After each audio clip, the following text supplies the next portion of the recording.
Okay, guys, so we're still reviewing prefixes and suffixes. So for today's assignment, we're doing a sort. So we're looking at the prefixes re, un, dis, miss, re, er, and ed.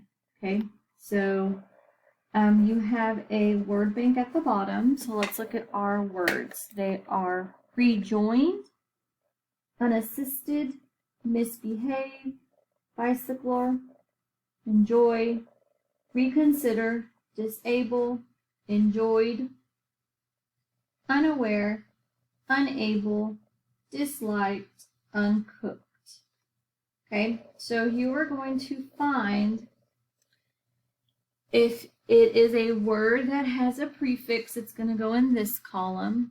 If it is a word that has a suffix, it's going to go in this column. If it's a word that has both a prefix and a suffix, it's in this column.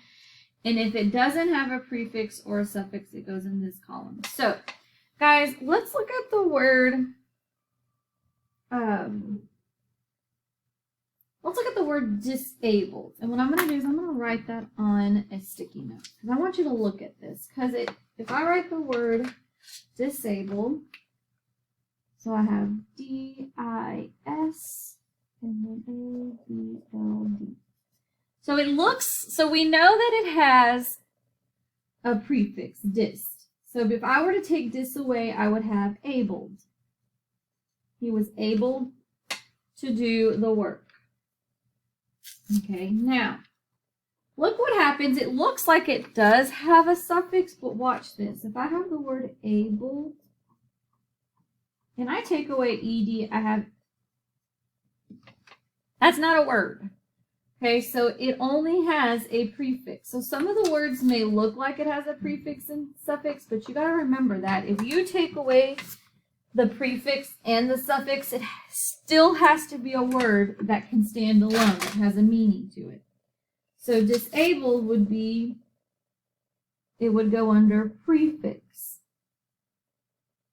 Okay, even though it has ed at the end, it's not a suffix. We can't take it away. Okay, so then I would go for the next word. Let's look at